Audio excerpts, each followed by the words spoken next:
प्यारे भक्तों, तुमने टिकट ले लिया है, तो अब सामान सिर पर क्यों रखा है? नमस्कार मेरे प्यारे भक्तों, आज मैं तुमसे एक सवाल पूछना चाहता हूं। कल रात तुम कितने बजे सोए? या मैं यूं पूछूं, क्या तुम सच में सोए या बस बिस्तर पर करवटें बदलते रहे? तुम्हारे माथे पर ये जो लकीरें पड़ गई हैं, तुम्हारी आंखों के नीचे जो ये कालापन आ गया है, ये काम की थकान नहीं है। ये थकान है कल क्या होगा सोचने की।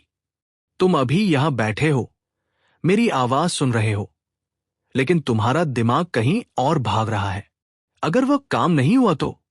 अगर बीमारी बढ़ गई तो? अगर पैसा खत्म हो गया तो? अरे पगले, रुक जा, जरा सांस तो ले।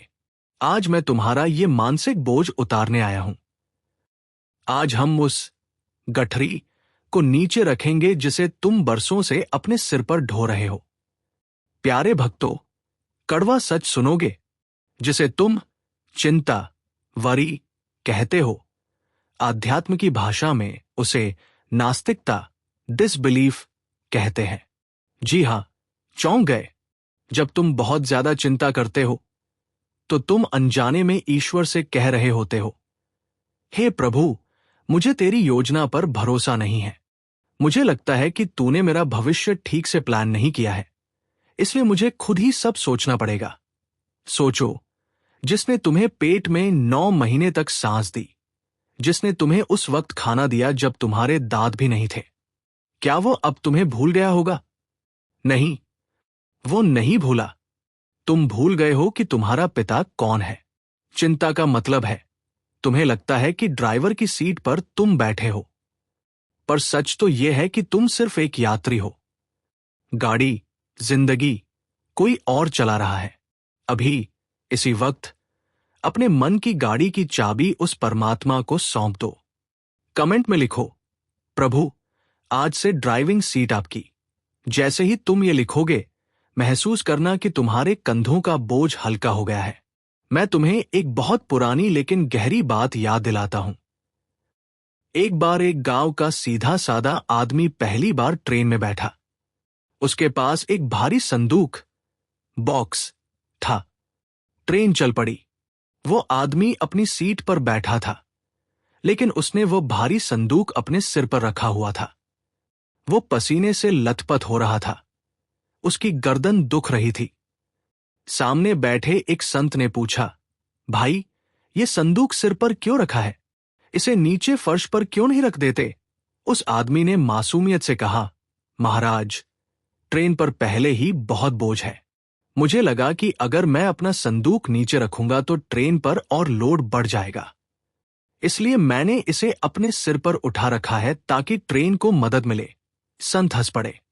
उन्होंने कहा, अरे भोले इंसान, चाहे तुम संदूक सिर पर रखो या नीचे फर्श पर, बोझ तो ट्रेन ही उठा रही है। तुम्हारे सिर पर रखने से ट्रेन का बोझ कम नहीं होगा, बस तुम्हारी गर्दन टूट जाएगी। प्यारे भक्तों, तुम भी उस यात्री की तरह हो।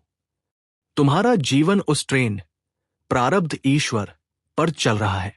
तुम जो ये चिंता का संदूक सिर पर रखकर घूम रहे हो, हाय क्या होगा, हाय कैसे होगा, इससे परिस्थिति नहीं बदलेगी।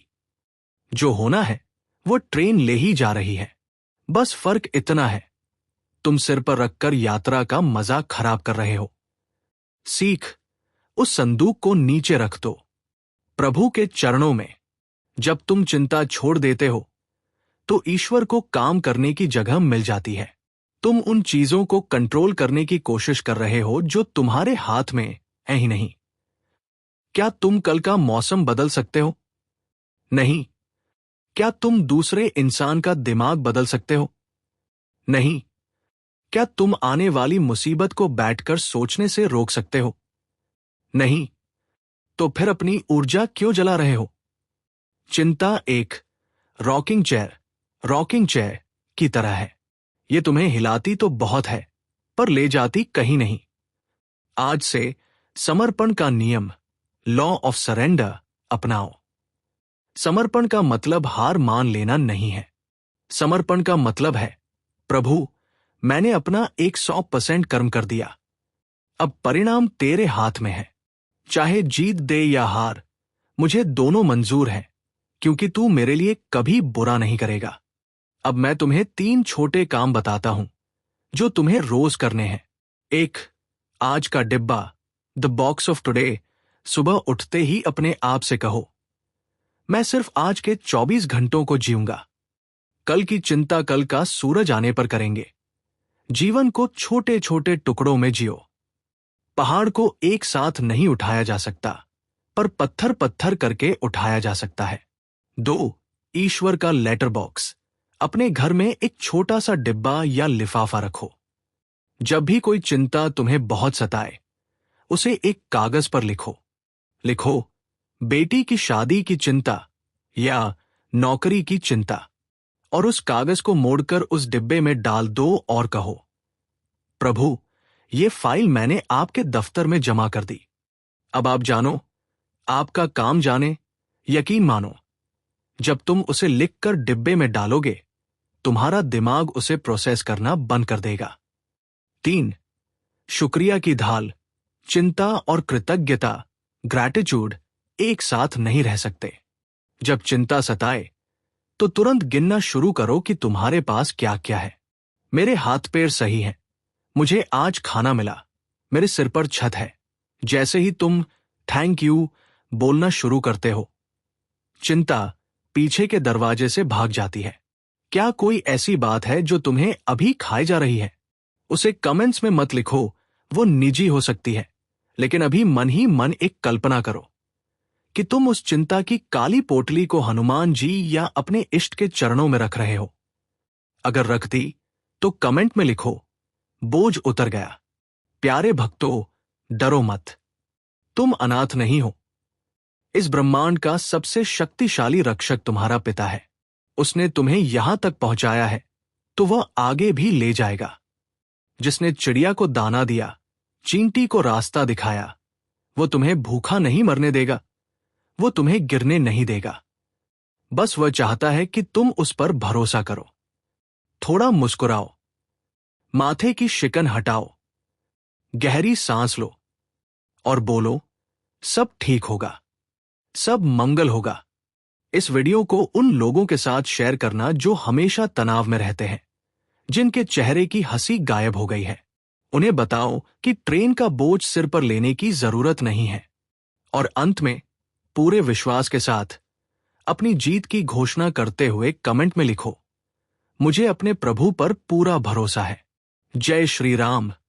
जाओ, आज की रात चैन से सोना, पहरा देने वाला जाग रहा है। प्यारे भक्तों, नीम करौली बाबा की कृपा से हर रोज कितने ही लोगों के जीवन में भोजन, प्रेम और शांति का प्रसाद पहुंच रहा है।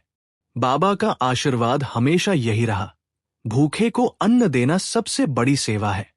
आज हम सब बाबा परिवार मिलकर उसी आशीर्वाद को आगे बढ़ा रहे हैं। लंगर सेवा के माध्यम से हर दिन कई जरूरतमंद, मजदूर भाई बहन और छोटे छोटे बच्चे भूखे सो जाते हैं। लेकिन प्यारे भक्तों, जब आप जैसे प्रेमी सेवक निस्वार्थ भावना से सेवा करते हैं, तो नीम करौली बाबा के कृपाहाथ से हर पेट भरता है और हर आत्मा तृप्त होती है। इस पावन अवसर पर आइए, हम सब बाबा परिवार एक साथ आए और लंगर सेवा में भाग लें।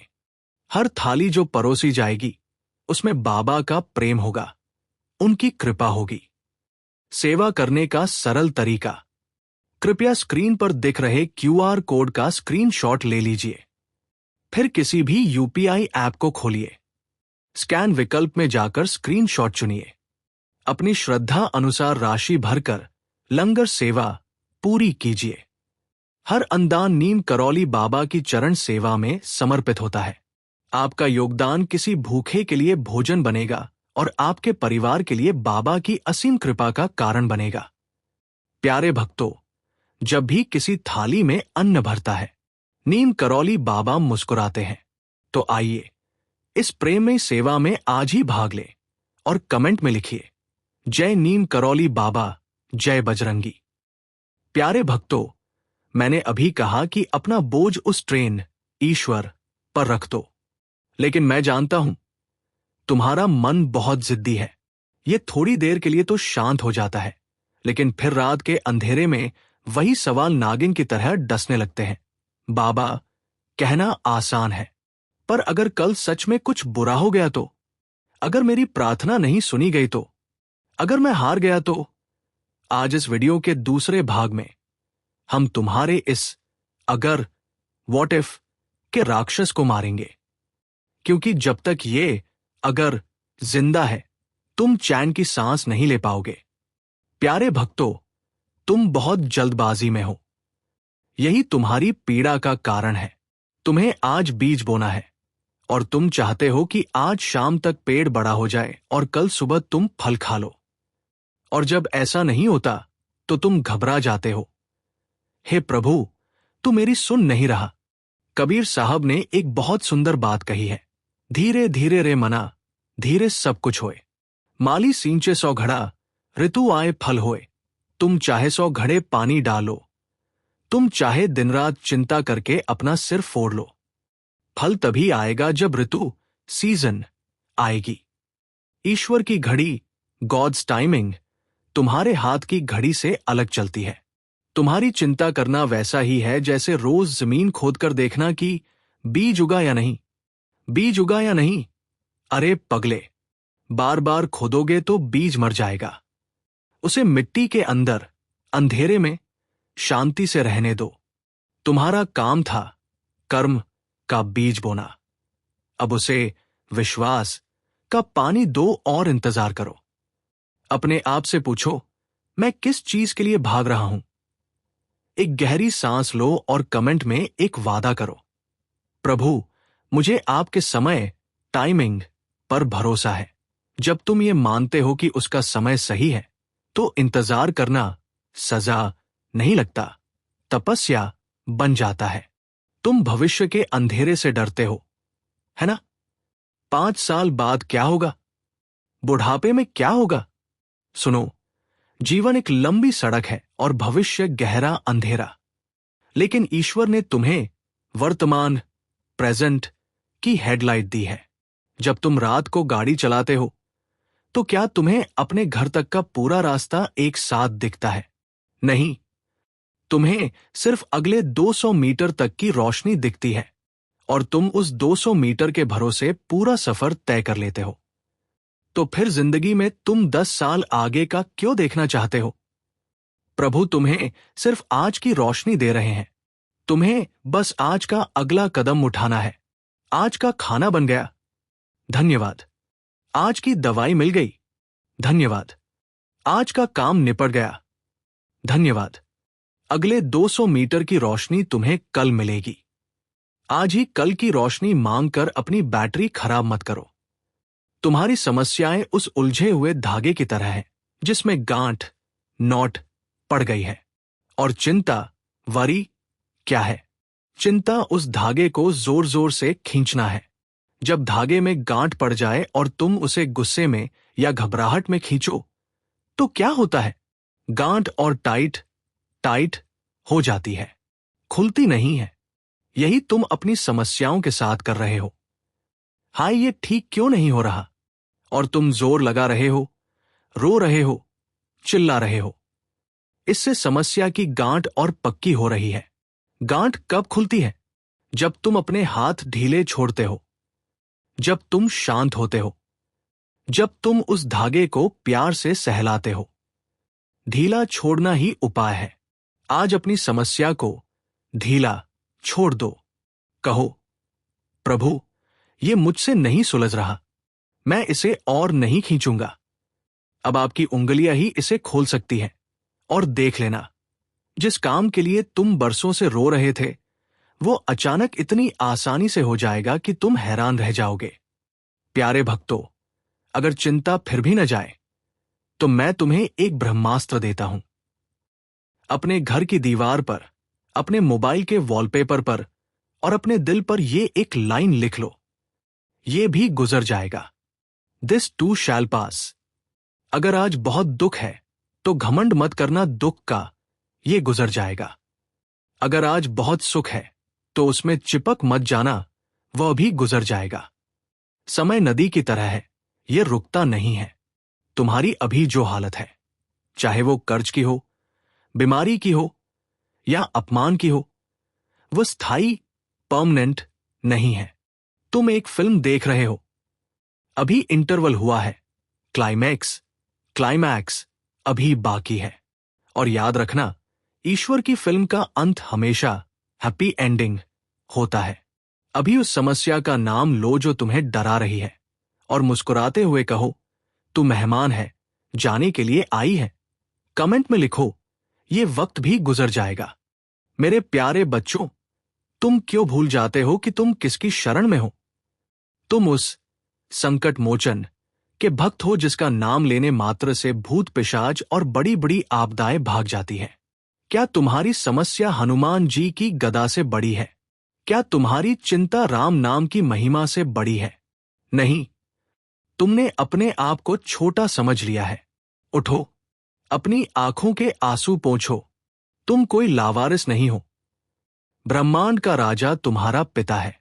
आज रात जब सोने जाओ तो ये सोचकर मत सोना कि कल क्या होगा।